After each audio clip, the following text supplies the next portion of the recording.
어느 회사에서 신입사원을 뽑습니다. 심사위원들이 서류 심사와 면접을 본 뒤 지원자들 한 사람 한 사람을 놓고 평가를 하게 되는데요. 첫 번째, 이름 시몬 베드로, 경력 어촌에서 고기 잡는 잡이, 성격은 다혈질, 분노 조절 장애가 보임, 따라서 탈락. 두 번째, 안드레 시몬 베드로 동생, 추진력이 없어 보임, 탈락. 세 번째, 요한 출세욕이 지나침, 마마보이 기질을 보임, 탈락. 야고보 요한의 동생, 그 형의 그 동생이므로 탈락. 도마 의심이 많음, 따지기 좋아함, 탈락.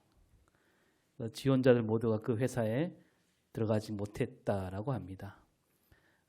딱 한 사람 붙었는데요. 이름 유다, 가룟지방 출신, 학력도 뛰어나고 지능도 높고 모든 일에 가성비를 잘 따져 일처리에 빈틈이 없고 두루두루 인간관계도 좋아 보임, 합격. 예수님이 부르신 제자들은 이렇게 하나같이 문제가 있는 사람들입니다. 모자란 구석도 많고 또 모자라기도 하고 넘치기도 하고요. 그래서 복음서를 보면 제자들이 예수님을 따라다니긴 했지만 예수님이 하신 말씀을 제대로 알아듣는 사람이 없다라는 말씀이 곳곳에 나오지요. 제자들은 깨닫지 못하더라. 또 도무지 깨닫지 못하더라. 비유를 말씀하셔도 쉽게 풀어 말씀하셔도 그 비유를 풀어달라 그러고 비유를 풀어줘도 그 말을 알아듣지 못하는, 다들 갈릴리 지방에 사는 사람들이었고요. 한 사람만 빼고 다 그런 가난한 동네 출신 사람들이었습니다. 예수님은 왜 이런 사람들을 제자로 삼으셨을까?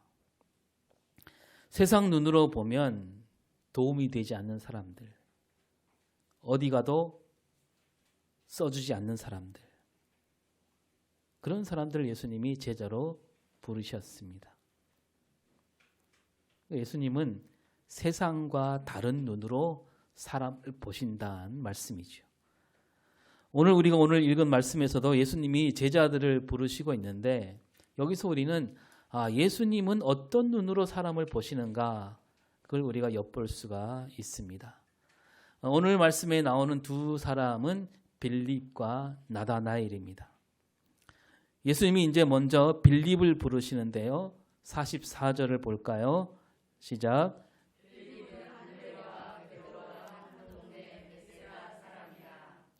빌립이 어디 사람이요? 벳세다 사람. 이 갈릴리라는 큰 지역이 있고요. 그 안에 벳세다도 있고 가버나움도 있고 가나, 나사렛 여기 있습니다. 그리고 이 벳세다는 그리 아름답지 못한 동네입니다. 예수님이 이 벳세다에서 많은 기적을 일으키시는데요. 병든 사람도 고치고 또 우리가 가장 잘 아는 그 물고기 2마리와 보리떡 5개로 5,000명을 먹이신 동네도 벳세다였습니다. 그런데 누가복음 10장 13절을 보면요. 누가복음 10장 13절 시작.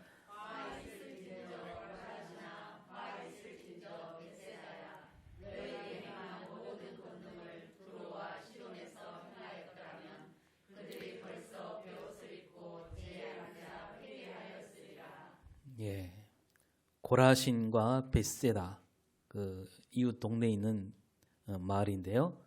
저 옛날 두로와 시돈보다 더 악한 동네라는 말씀입니다. 이사야 선지자가 두로와 시돈이 무너지리라, 그들이 악한 죄를 저질러서 죄악이 가득한 도시였기 때문에 그 두로와 시돈이 무너지겠다라고 예언했는데, 그런데 이 고라신과 벳세다는 그 두로와 시돈보다 죄악이 더 심하다라는 말씀입니다. 예수님이 그 동네에서 많이 가르치셨고 기적도 베푸셨지만 그 사람들이 돌아서지 않았다는 얘기입니다. 그런데 그 벳세다, 빌립이 바로 그 벳세다 사람이었다는 얘기죠. 예수님은 바로 그런 동네 사람을 부르시고 있습니다. 부르시니까 곧바로 따라 나섰지요. 그리고 이 빌립은요, 친구 나다나엘에게 가서 말합니다. 45절을 봅니다. 시작.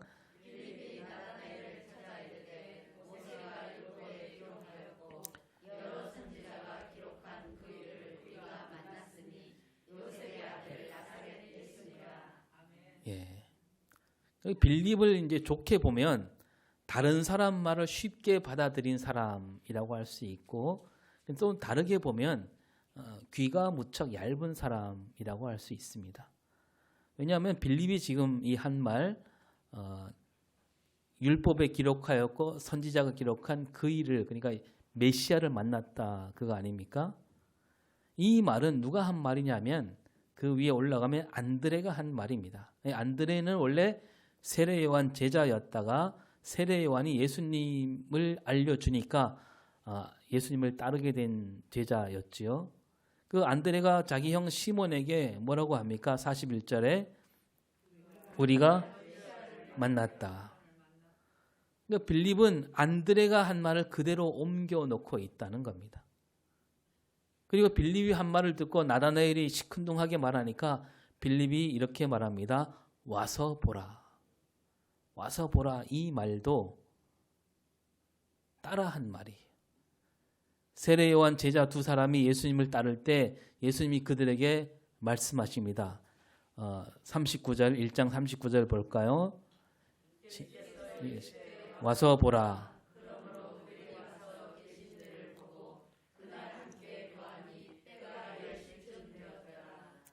예. 와서 보라. 예수님이 먼저 하신 말씀이에요. 그러니까 빌립이 자기 속에서 나온 말이 아니라 예수님이 하신 말씀을 그대로 따라서 하고 있다는 겁니다. 그리고 예수님이 잡히시기 전에 제자들에게 예수님이 말씀하십니다. 요한복음 14장 7절 시작.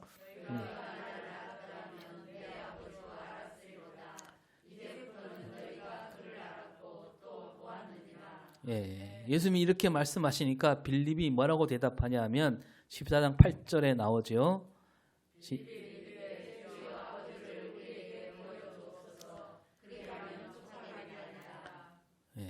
이 말로 비춰볼 때 빌립은 예수님이 십자가 달리기 전까지도 뭐 다른 제자도 마찬가지지만 예수님이 누구신지 제대로 깨닫지 못한 사람이었다는 겁니다.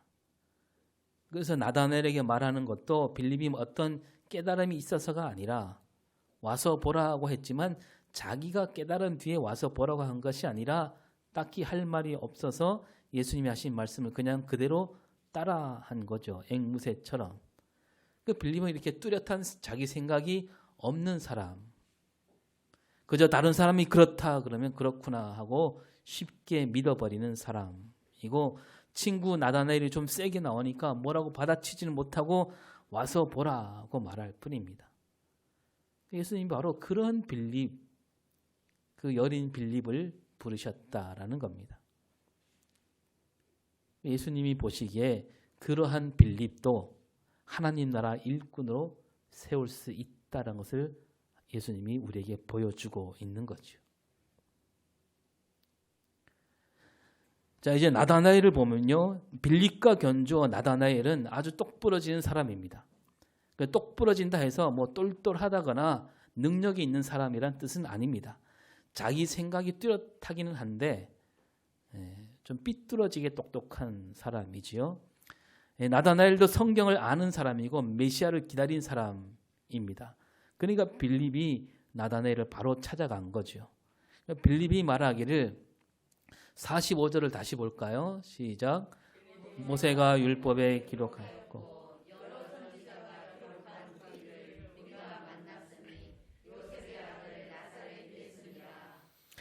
예, 모세가 율법에 기록하였고 선지자가 기록한 그 일을 만났으니, 여기까지 들을 때만 해도 나다나엘은 아마 귀를 쫑긋 세웠을 겁니다. 야, 정말 메시아가 나타났는가? 그런데 그 뒤에 뭐라고 합니까? 요셉의 아들 나사렛 예수니라. 이 말을 듣자마자 나다나엘은 아주 차갑게 내뱉듯이 말합니다. 46절 시작. 예. 나사렛에서 무슨 선한 것이 날 수 있느냐. 무슨 말이에요? 나사렛 같은 그런 시골 구석에서 어떻게 메시아가 나겠느냐. 근데 이 나다나엘이 한 말이 틀린 말은 아니었습니다. 앞에 잠깐 말씀드렸지만 갈릴리라는 큰 지역이 있고요. 그 안에 가버나움, 벳세다, 가나, 나사렛 이런 동네가 있다라고 했습니다. 우리로 말하면 뭐예요? 거문도란 섬이 있고 그 안에 죽촌, 유촌, 서도, 변촌이 있다는 거죠. 또 이 갈릴리는요, 예루살렘과 멀리 떨어진 지역입니다. 우리도 멀리 떨어져 있죠.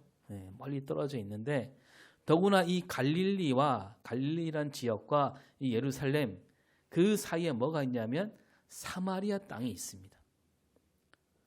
갈릴리에서 예루살렘으로 갈 때 사람들은 이 사마리아 땅을 밟지 않으려고 삥 둘러서 갑니다.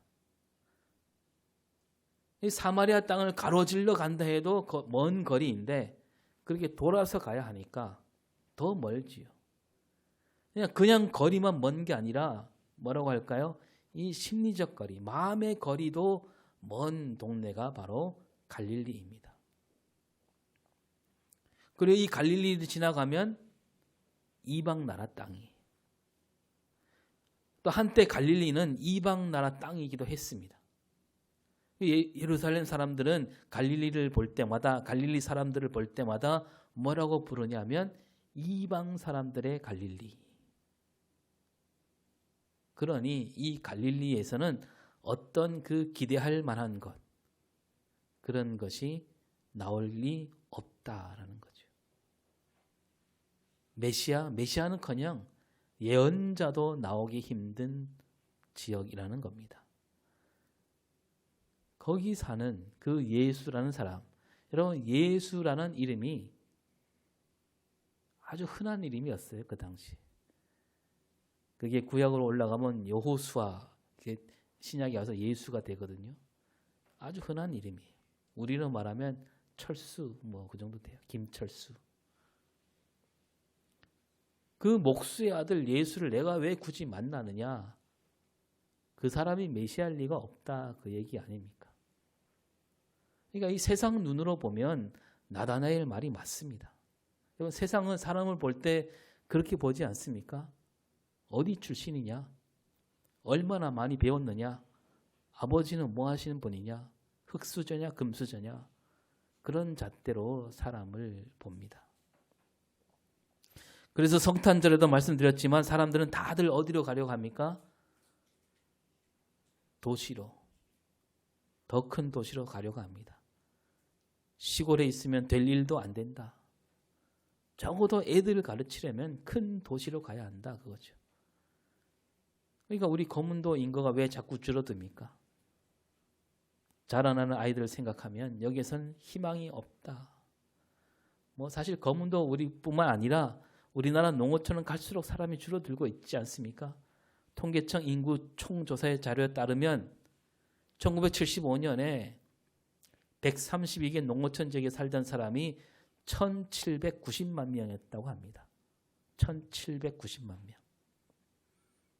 그러나 45년이 지난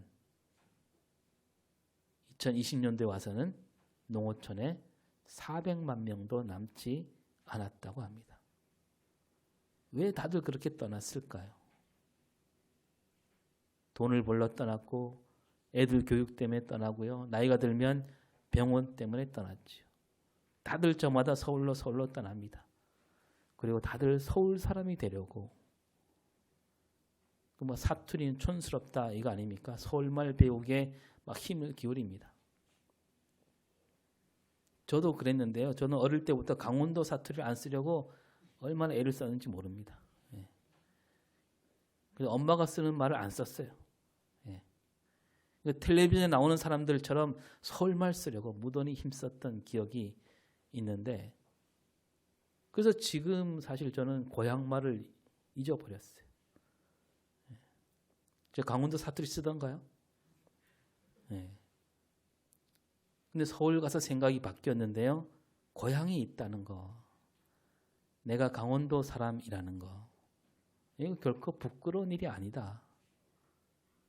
그런 생각을 하게 되었고, 어떤 선배가 저보고 강원도에서 왔다 그랬더니 별명을 붙여줬는데 감자도령이라고 붙여줬어요. 저는 그게 참 듣기 좋았습니다. 그런데 어떤 다른 선배가 막 뭐라 그럽디다. 알고 봤더니 그 선배도 강원도 사람이었어요. 왜 그런 말 듣고 다니냐고. 창피하다고. 예나 지금이나 사람들은 도시를 우러러보고 있고 시골은 아주 우습게 여기고 있는 거죠. 오늘도 이 나다나엘 같은 그런 사람들이 많이 있습니다. 그런데 어쩌면 오늘 우리는 나다나엘보다 못한 사람일 수도 있습니다. 그래도 나다나엘은 자기 민족, 자기 유대 민족에게서 메시아가 나오리라 그런 생각은 있었거든요. 저 로마보다 뛰어난 나라를 세울, 로마보다 아주 약한 나라 이 이스라엘이지만 그보다 더 뛰어난 메시아가 우리 민족에게서 나오리라. 그런데 오늘 우리를 보면 우리나라 사람들 가운데는 이렇게 생각하는 사람들이 많죠. 이 동방의 작은 나라에서 무슨 선한 것이 나올까? 스스로 낮추고 있습니다. 겸손도 지나친 겸손이죠. 우리가 무슨 선진국이냐? 그냥 돈이나 많이 벌자. 몇 해 전에 우리 거문대 장욱조 목사님 다녀갔잖아요. 이분이 옛날 가수였고 이제 목사님이 되어서 다니면서 찬양 사역을 하고 있잖아요. 우리가 좋아하는 찬양 생명나무 지은 분. 그 장욱조 목사님을 모시고 온 분이 누구냐면 극동방송 지사장이었습니다. 그분도 목사님이었는데요. 극동방송이 좋은 일 많이 합니다. 근데 제가 이분한테 그랬습니다. 극동방송이 세계 곳곳에 이 복음과 찬양을 알리며 참 귀한 일을 많이 하고 있는데요. 참 아쉬운 게 하나 있습니다. 왜 방송국 이름을 극동방송이라고 지었습니까? 극동, 동쪽 끝에 있는 그런 방송 아닙니까? 아니 왜 우리가 우리 이름을 짓는데 극동이라고 짓냐 이겁니다. 왜 우리가 동쪽 끝이라고 해야 되냐 이거죠. 우리 입장에서 동쪽 끝은 어디예요? 동쪽 끝은 저기 미국, 아메리카 동부 거기가 동쪽 끝 아닙니까?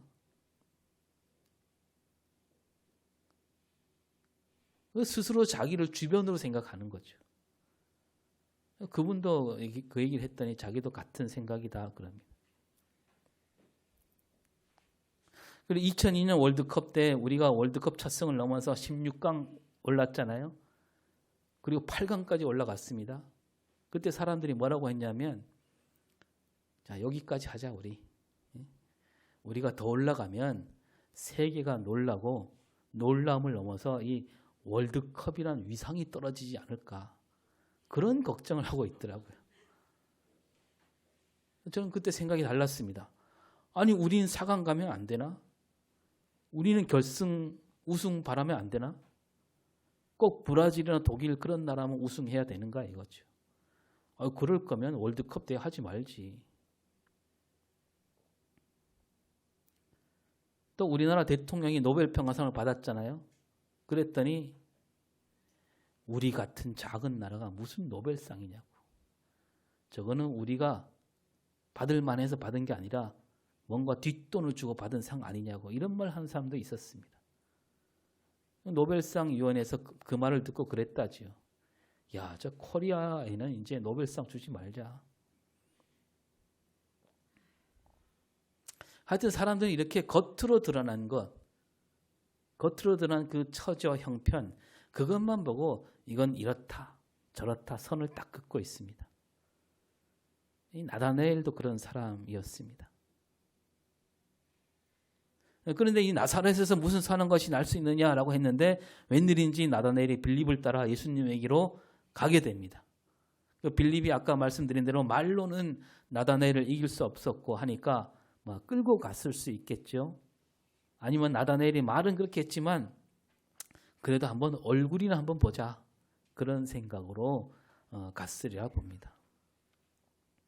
갔더니 예수님이 나다나엘을 기다리다가 보자마자 이렇게 말씀하십니다. 47절 시작. 보라.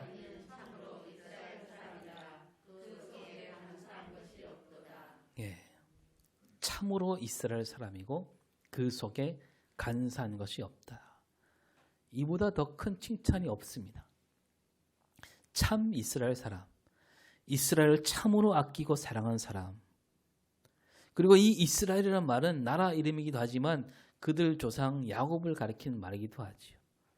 이 야곱으로부터 12지파가 나왔지 않습니까? 그래서 야곱이 이스라엘이고 이스라엘이 야곱입니다. 그렇게 말하니까 얼마나 큰 칭찬입니까? 거기에다가요, 뭐가 없다고요? 간사한 것이 없다. 여러분, 야곱이 처음에 어땠습니까? 야곱은 간사한 사람이었어요, 처음에. 형과 아버지를 속이고 복을 가로채는 그런 간사한 사람. 그런데 예수님은 나다나엘을 가리켜서 야곱과 견주면서 거기다가 한마디 덧붙여서 간사함이 없다. 이 말을 들었을 때 나다나엘 마음이 어땠을까요? 아마 놀랐을 겁니다. 싫지는 않았습니다. 그런데 그래도 나다나엘은 아직도 마음을 열지 않습니다. 그래서 되묻기를 48절에 뭐라고 합니까? 어떻게 나를 아시나이까? 아직도 좀 까칠함이 느껴지죠. 당신이 나에 대해서 얼마나 안다고 그렇게 말합니까? 그런데요, 이 나다나엘이 까칠하게 대꾸하긴 했지만 이 말을 가만히 들여다보면 좀 누그러졌구나라는 것을 느낄 수가 있습니다. 어떻게 나를 아시나이까? 이 말은 제가 그런 사람이라는 거, 참 이스라엘 사람이고 간사함이 없다는 거, 거짓이 없는 사람이라는 거 어떻게 아십니까? 그런 뜻이 담겨 있는 거죠. 그러면서 나를 알아주는 사람, 저 사람은 누구일까? 사람은 누구나 자기를 알아주고 인정해 주는 사람 앞에서 기분이 좋아지기 마련입니다. 예수님이 이제 나다나엘 물음에 차근차근 말씀하십니다. 48절에 시작. 빌립이 너를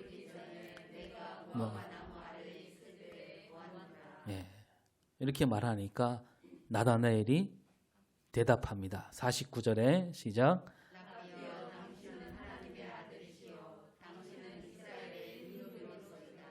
예수님과 몇 마디 주고받은 다음에 나다나엘이 확 달라졌습니다.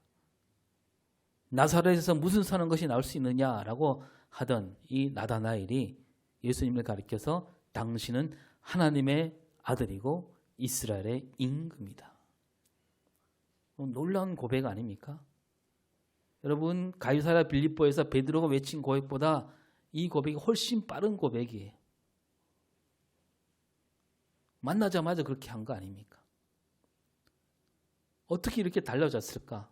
예수님은 그저 나다나엘에게 무화과 나무 아래 있을 때 보았다라고 했을 뿐인데, 이 무화과 나무 아래 있다, 이 말이 가진 의미는 무엇일까? 이 성경을 연구하는 학자들에 따르면 이 무화과 나무 아래에는 아주 한적한 곳을 가리킨다고 합니다. 사람들의 눈에 잘 띄지 않는 곳, 세상살에 지친 사람들이 사람들 눈길이 뜸한 이곳에 와서 몸과 마음을 추스르는 곳이었다고 합니다. 그러니까 나다나엘은 자주 이 무화과 나무 아래 있었다는 얘기가 되는 거죠. 제자들을 찾으러 다니신 예수님의 눈에 띌 정도로 나다나엘은 무화과 나무를 즐겨 찾았다는 얘기입니다. 그렇다면 나다나엘은 왜 그렇게 자주 무화과 나무 아래 있기를 좋아했을까요? 자, 요한복음 21장 2절을 보면요. 읽어볼까요? 시작. 시몬 베드로와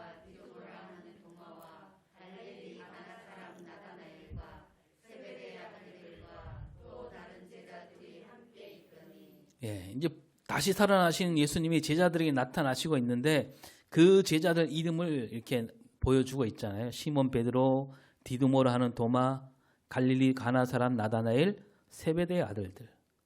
세베대의 아들들은 뭐 야고보와 요한이죠. 근데 이 나다나엘 이름 앞에 뭐라고 돼 있어요?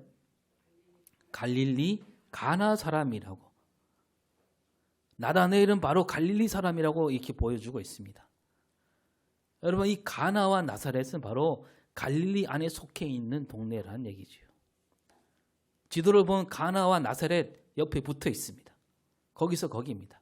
갈릴리 가나, 갈릴리 나사렛, 거문도 죽촌, 거문도 유촌 같은 말이에요.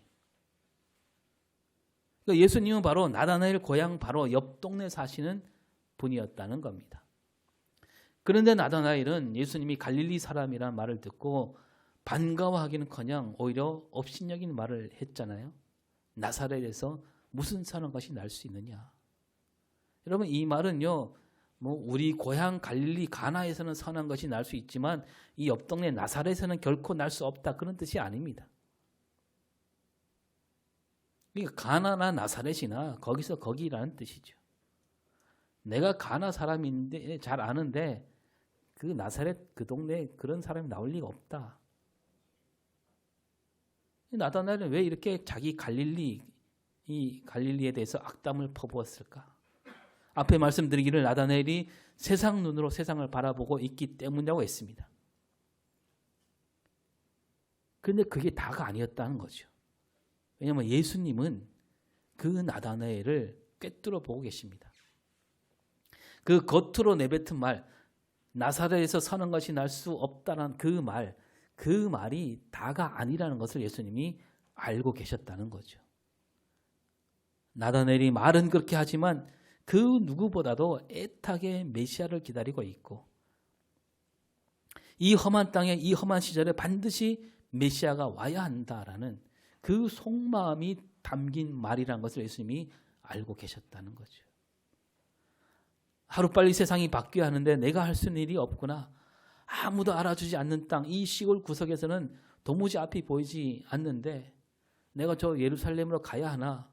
거기에는 벌써 메시아가 오셔서 뭔가 놀라운 일이 벌어지고 있는 건 아닐까, 이런 생각이 들면서도 또 무작정 고향을 떠날 수 없었고, 그 나다나엘은 날마다 힘들어했다는 거죠. 틈만 나면 사람들 눈에 잘 띄지 않는 무화과 나무 아래 가서 울부짖습니다.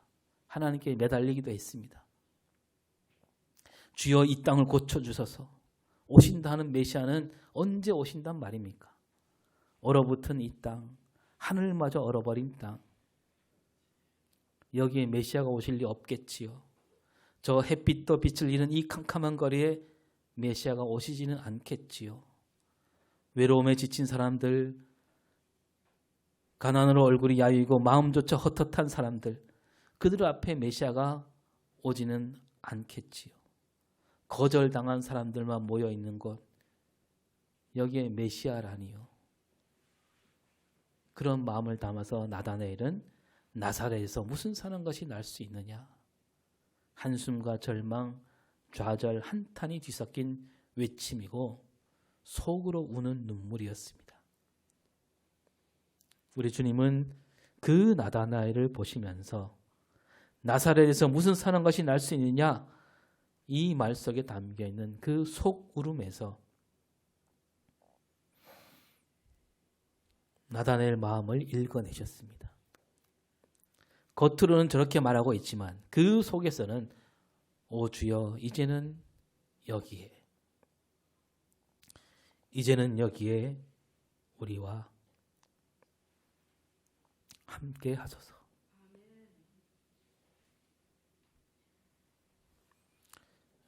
예수님은 나다나엘을 알아보신 겁니다. 그런 뜻으로 내가 무화과 나무 아래 있을 때 보았다. 이 나다나엘은 자기를 알아보시는 예수님 앞에 무릎을 꿇을 수밖에 없습니다. 당신이야말로 하나님의 아들이고 이스라엘의 임금이로소이다. 예수님이 나다나엘을 가리켜서 참 이스라엘 사람이라고 했습니다. 나다나엘이 그 말을 그대로 받아서 이스라엘의 임금이라고 외칩니다. 이 나라를 이끄실 메시아라는 뜻이기도 하고, 당신이 말한 대로 저는 이스라엘 사람인데 당신은 나의 임금, 나의 왕이다라는 고백입니다. 그러자 예수님이 나다나엘에게 말씀하십니다. 50절에 시작.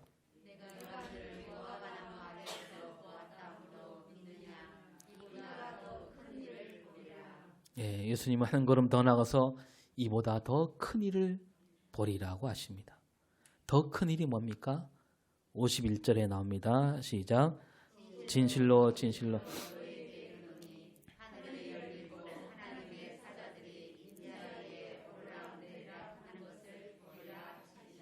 예, 하늘이 열리고 하나님의 사자들이 오르락 내리락 한다.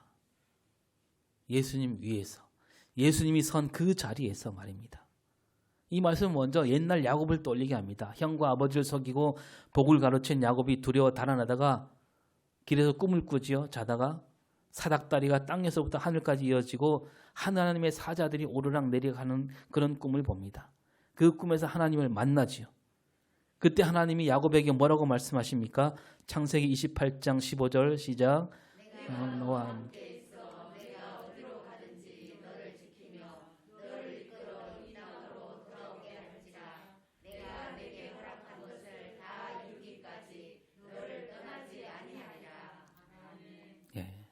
예수님은 나다나엘에게 말씀하십니다. 너도 야곱처럼 하나님이 함께 하심을 보게 되리라. 어디서? 바로 이 이방 땅이라고 하는 갈릴리에서.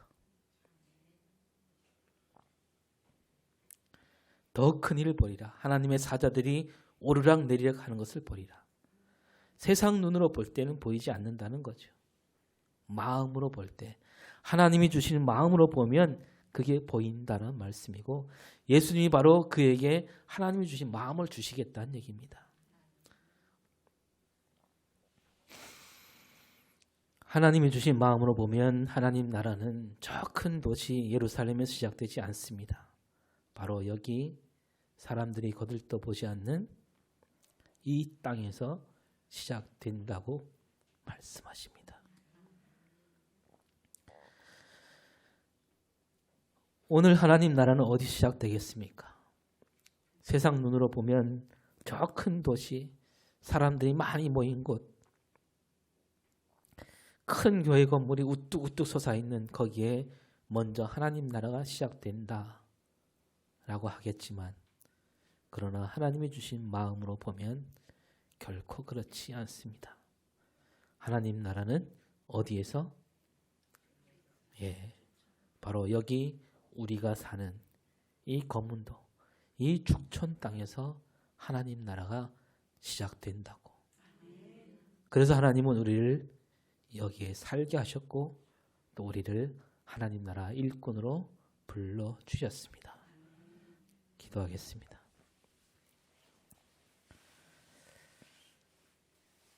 주님께서는 우리를 보실 때 그 따스한 마음으로 바라보셨습니다. 우리도 이제 주님 주신 그 마음으로 세상을 바라볼 수 있게 하여 주시옵소서. 하나님 뜻이 이 땅에 이루어지는 그 놀라운 역사를 바라볼 수 있게 하시고, 우리가 나서서 이 땅에, 이 검문도, 이 죽촌 마을에서 하나님 나라를 이루어가는 삶을 살게 하여 주시옵소서. 감사드리며 예수님 이름으로 기도드립니다. 아멘.